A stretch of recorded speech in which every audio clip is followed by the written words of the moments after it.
First off, first off, I'm not re-downloading this game because I have no desire to play this game or do the leveling in order to unlock the new characters. But it is so nice to discover that I was indeed correct. And what I mean by that is when we originally played through the game on, I think it did on Twitch and on YouTube, I said that the version of the Justice League characters that we essentially killed were not our versions of the Justice League characters. They were the versions of the Justice League characters from Lex Luthor number two's universe that they had been captured long ago over there, fully experimented on, and then fully converted, right? I was told I was a madman. Like, there's no way, a Suicide Squad wouldn't be able to blah blah blah. Brainiac wouldn't yada yada yada. It would seem as though your boy was correct. He was 100% right, and that makes me despise this game even more because that tells me that your selling point, the main reason as to why you made this game, the way in which you marketed this game, was the idea that the Justice League was so far gone and so lost that the Suicide Squad had no choice but to put them down emotionally. That was how the game presented itself as you played through the game from start to finish. All of these characters that were so used to interacting with the villains who were used to interacting with their heroes felt a certain way about finally having to kill and put down their hero.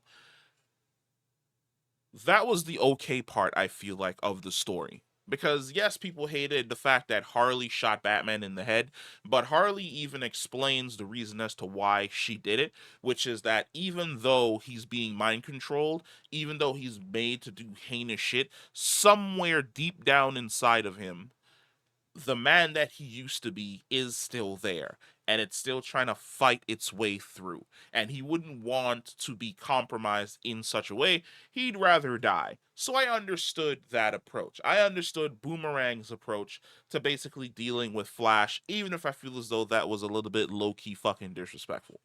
But it's so funny that now, 2 seasons in, which, here's the question: was this cutscene created at the end of the main game and this was always the plan?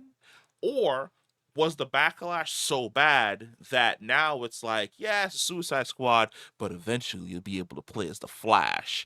Come back and play our game. Come back and buy skins.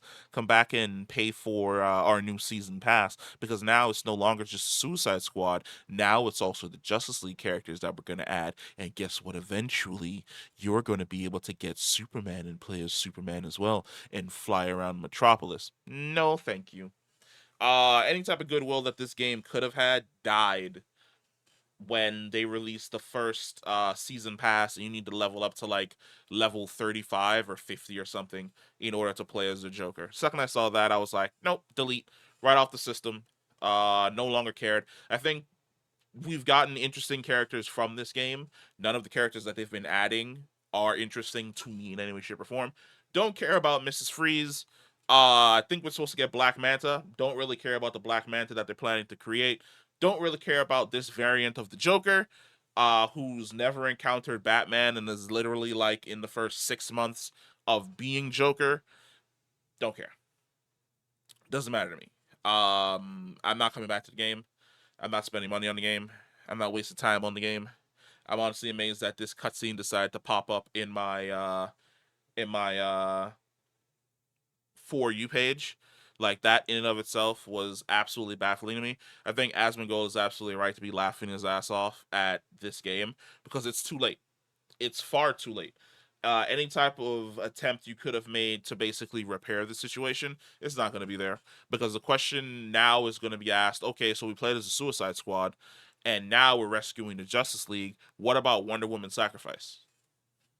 Fuck Wonder Woman, am I right? Like it's not like she tried really really hard to save the the doppelganger versions of her friends and then died sacrificing herself for the Suicide Squad for no apparent fucking reason, only to discover that now we are now saving the actual Justice League. Well, when we save the actual Justice League, are we just gonna pluck a random Wonder Woman? Because technically, we've not seen Wonder Woman from that Earth 2 universe. So does that mean that now we're gonna pluck that Wonder Woman from that universe and just like throw her into our main universe? So I once again ask the question, why did we go through all of this? Why did we pare down the combat system from Arkham Knight? Why did we decide to kill off the Justice League? Why did we decide to take this type of tonal shift in regards to the Arkham universe? Why did we do this disrespectful shit to all of these established characters when what you could have given us was a Justice League game with all of the heroes from the Justice League and then also unlocking other heroes as you go on along the way. Like it would have been dope if you'd been able to play as Justice League, and then down the line you'd unlock people like Deathstroke, Harley Quinn, Deadshot, and all of them had different ways in which they fought. Instead, this is basically just still a looter shooter game with a really, really horrible melee system from a company that created the Arkham games that had a fantastic fighting system. I don't feel like getting into like a 20-minute tangent, so I'm just gonna we're basically just gonna end it here because there's nothing in my opinion in season 2 that looks redeemable. The story doesn't seem redeemable. The battle pass system is still generic as fuck. From what I'm seeing from the gameplay, there really aren't any major new missions that you're doing. It looks like you're still farming like the same 5 variants, which leads up to a giant fight with a Brainiac that's leaning heavily on 1 or 2 powers from the rest of the Justice League. Whatever. Doesn't matter in any way, shape, or form. There are better looter shooter options out there. First Ascendant just came out. That's free. It's actually fun. You can grind your fucking ass off and earn shit in that game. But this game, no. I said it before and I'll say it again after I finish beating Suicide Squad Kill the Justice League the first time. I really feel as though I'd be okay if this game led to the absolute fucking collapse of Rocksteady where they're like, "Oh no, we're pivoting back. Don't you see? We're pivoting back to single player games. We're finally giving you guys what you want. You're only attempting to give people what they want because you tried to nickel and dime people into playing another fucking boring and pathetic looter shooter game that no one gave a shit about, that was generic from the story all the way over to the gameplay, that people didn't put any money in, that people didn't have any faith in, and that people didn't really show up to play in any way, shape, or form. So it ended up on Game Pass in like a week. It ended up 70% off in the Steam in a Steam sale, whichever the first one was, which was like spring. It ended up being 50% off on PlayStation Network. It ended up on Green Man Gaming on a fucking discount. It ended up on Amazon on a fucking discount. You can bargain bin get the game right now. If we were to, let's see, we just finished watching Superman and Lois trailer. If we were to go to Steam charts and I was to go to, and mind you, season 2 literally just started. So let's go to Suicide Squad Kill the Justice League. In the last 24 hours, their peak was 465. So they went from a low, good God, a low of 39 people playing the game to a high of looks like 572 as of Thursday. Then it dropped right back down to 262, and then that's where it's just been coasting this entire time, which is about 400 people. That is not enough people to have a successful game.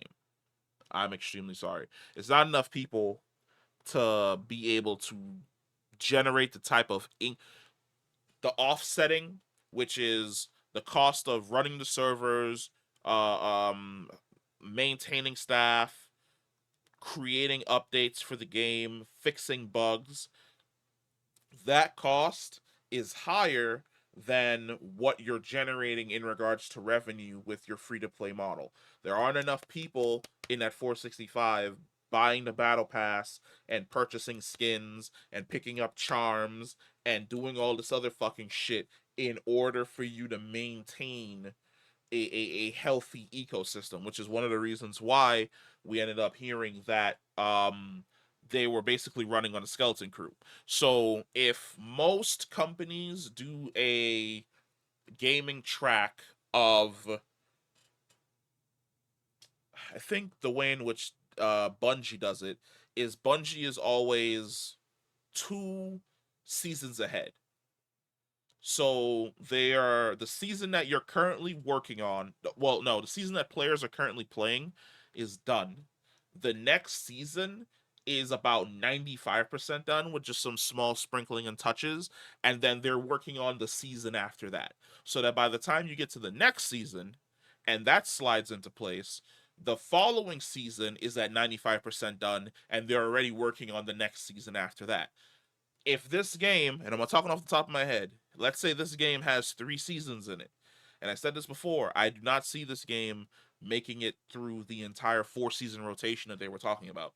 If they are currently working on season 3, or if they had completed season 1, season 2 was 95% done, and then they were working on season 3, I don't see this game making it past season 3. Season 3 is where this game ends, and then you start to hear about the fact that, oh, servers are going to remain online, but we are ceasing development for new content for Suicide Squad Killer Justice League.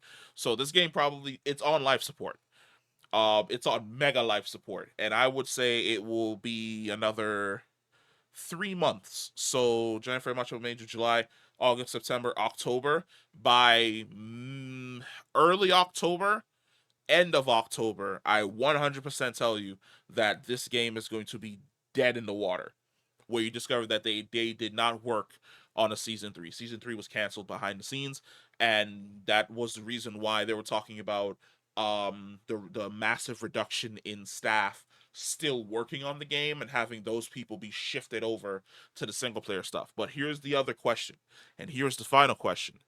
Did Suicide Squad Kill the Justice League do enough damage to the brand of Rocksteady that people are not going to give a shit for a single player Batman game if that's what they're working on?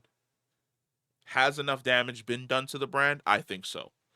I think that this game disrespected the Arkham community and the Arkham legacy so much that in regards to them creating another Batman game and another Arkham game, there's no way they're going to have the same level of community trust because now there's a level of animosity there. But we'll see. I'd fucking hope that if they decide to make another Arkham game, they don't keep whatever the hell this goofy ass engine is and they go back to the Arkham engine. Arkham engine is like 12 years old, still looks fucking fantastic. This engine is, this engine is absolutely fucking horrible.